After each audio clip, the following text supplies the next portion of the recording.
नमस्कार दोस्तों, मैं पराग पांडे। आपको पता ही होगा कि गवर्नमेंट ने 500 और 1000 के नोट्स को 9 नवंबर 2016 से बैन कर दिया। दरअसल इस नोट को बैन करने का मेन रीज़न था ब्लैक मनी यानी काला धन और करप्शन यानी भ्रष्टाचार। भ्रष्टाचार और काला धन हमारे देश में बहुत ज़्यादा है। हमारे देश का टोटल जो इकोनॉमी चलती है वो 80% कैश से चलती है और 20% ऑनलाइन या बैंकिंग से चलती है। क्योंकि बात भ्रष्टाचार और काले धन की है तो गवर्नमेंट इस चीज़ को लेके बहुत सीरियस है। हमारा देश नंबर 1 पोजीशन पे आता है ग्रोथ के मामले में, मतलब हमारा देश बहुत तेज़ी से बढ़ रहा है, दुनिया में सबसे तेज़ी से बढ़ रहा है। लेकिन वहीं करप्शन के भी मामले में हमारा देश 76वें नंबर पे आता है दुनिया में। तो जाहिर सी बात है कि ये काला धन और करप्शन मतलब भ्रष्टाचार हमारे देश में एक बहुत बड़े बाधा बन चुकी है हमारे देश की डेवलपमेंट के लिए, हमारे देश के विकास के लिए। दूसरा एक सबसे बड़ा रीज़न है आतंकवाद। आतंकवादी हमारे ही नोट की फेक नोट बना के हमारे ही देश में यूज़ करके हमारे खिलाफ अपने नेटवर्क एंड अपने पावर को बढ़ा रहे हैं, वो फंडिंग कर रहे हैं। तो इससे ये भी होगा कि उनके जो 500 और 1000 के नोट बने हैं वो एक कागज़ के टुकड़े रह जाएंगे आतंकवादी और भ्रष्टाचारियों के लिए।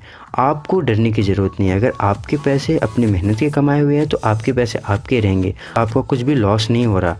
आप सिर्फ अपने कैश को लेके बैंक में डिपॉजिट करो या आप एक्सचेंज करवा सकते हो। आप ऑनलाइन ट्रांसफ़र, चेक से पेमेंट, डिमांड ड्राफ्ट से पेमेंट आराम से कर सकते हो, उसमें आपको कोई दिक्कत नहीं होगी। मैं आपको ये भी बता देना चाहता हूँ कि ये हमारे देश में पहली बार नहीं हुआ। 1978 में भी तब के प्रधानमंत्री मोरारजी देसाई द्वारा ऐसा कदम उठाया जा चुका है और ये एक संयोग मात्र है कि उस टाइम के भी गवर्नर एक पटेल थे जिनका नाम था IG पटेल और फाइनेंस मिनिस्टर थे HM पटेल। दरअसल तब के प्रधानमंत्री मोरारजी देसाई से वहाँ तब के गवर्नर ने ये भी बोला था कि ये काम नहीं करने वाला। ब्लैक मनी हमारे यहाँ ज़मीन में, सोने में, डॉलर्स में हर जगह रखे हुए हैं और इसकी ज़्यादा वैल्यू करेंसी में नहीं है, तो आप ब्लैक मनी को ऐसे काउंटर नहीं कर सकते, मतलब ब्लैक मनी को ऐसे रोक नहीं सकते। उस टाइम पे सोने का दाम 600 रुपये 10 ग्राम के बराबर था, अभी 30,000 रुपये 10 ग्राम। तो ये जाहिर सी बात है कि उस टाइम के 1000 रुपये और इस टाइम के 1000 रुपये में बहुत बड़ा डिफरेंस आ गया है। पर अगर हम कंडीशन देखें, अगर हम डीमोनेटाइजेशन देखें, अगर हम करेंसी को बैन का मामला देखें तो हमें एक आइडिया मिलता है कि हाँ तब भी हो चुका था और हमारे देश में अब भी होगा और हम इसको सक्सेसफुल बना सकते हैं।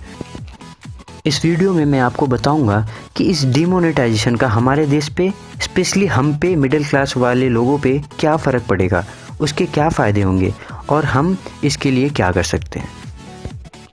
सबसे बड़ा फ़ायदा होगा गवर्नमेंट को ये होगा कि गवर्नमेंट ट्रैक कर सकती है उन लोगों को जिन लोगों के पास बहुत ज़्यादा अनगिनत पैसे रखे हुए हैं जो कि ब्लैक मनी से कमाए हुए हैं। इन पैसों को ट्रैक करने में हेल्प मिलेगी क्योंकि वो कैश में रखे हुए हैं अपने पास, इसका कोई भी इनकम टैक्स नहीं देते और वो उस पैसे की कोई भी सोर्स नहीं बताते कि हमारे पास ये पैसा कहाँ है। उस पैसे को वो टेररिस्ट में के पास यूज़ कर सकते हैं, वो देश के ख़िलाफ़ किसी भी काम में यूज़ कर सकते हैं और देश में भी रख के उसका देश के लिए उसका कोई वैल्यू नहीं होगा। तो सबसे बड़ा फ़ायदा ये होगा कि जब गवर्नमेंट ने इसके डिमोनेटाइज कर दिया तो वो उस कागज़ के टुकड़ों को अपने पास रख के क्या करेंगे, या तो वो बिना मतलब के हो जाएंगे या तो गवर्नमेंट के पास कैश में सबमिट कर देंगे जिसका उनको टैक्स देना पड़ेगा।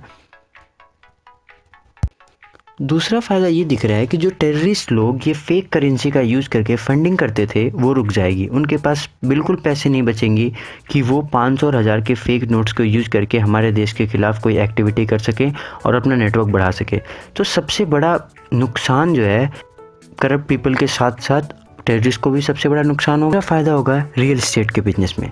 हमें पता ही है कि हमारे देश में रियल इस्टेट का बिज़नेस बहुत ज़्यादा ही भ्रष्ट है, जिसमें ब्लैक मनी का बहुत ज़्यादा यूज होता है, हम कैश में ट्रांजैक्शन करते हैं और रियल इस्टेट के केस में बहुत ज़्यादा ट्रांसपेरेंसी आएगी। लोगों को पता चलेगा कि कितना पैसा कहाँ से ट्रांसफ़र हो रहा है, जिससे गवर्नमेंट को टैक्स मिलेगा और जिससे हमारे देश के भलाई के लिए वो पैसे यूज कर सकते हैं।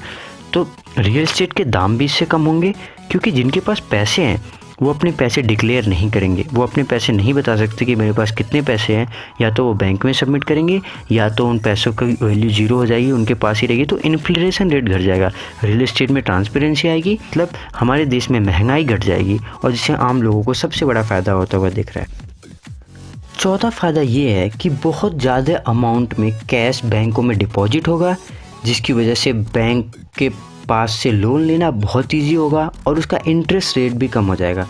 बैंक का इंटरेस्ट रेट कम होगा तो हमको बैंक को कम पैसे देने होंगे तो हम बैंक से लोन लेके अपने एजुकेशन में, प्रॉपर्टी में या डिफरेंट सेक्टर्स में लगा सकते हैं।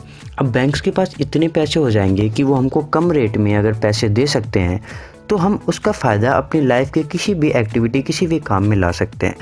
कि एक आम इंसान को क्या चाहिए? एक आम इंसान को चाहिए महंगाई कम हो, हमें प्रॉपर्टी के सेक्टर में, रियल एस्टेट के सेक्टर में अगर हम कुछ खरीदें तो उसमें ट्रांसपेरेंसी हो और हमें सस्ता मिले, हमारा कैश सुरक्षित हो, हमें लोन्स ईज़िली अवेलेबल हो जाए, चाहे एजुकेशनल पर्पज़ से हो, चाहे किसी प्रॉपर्टी के पर्पज़ से हो, और हमारे देश में टेररिस्ट कम हो, हमारे देश में करप्शन कम हो, हमारे देश में ब्लैक मनी कम हो। हमारा देश जैसे दुनिया में ग्रोथ में नंबर 1 पे है, वैसे ही करप्शन में भी सबसे लोवेस्ट नंबर पे हो। हम यही चाहते हैं।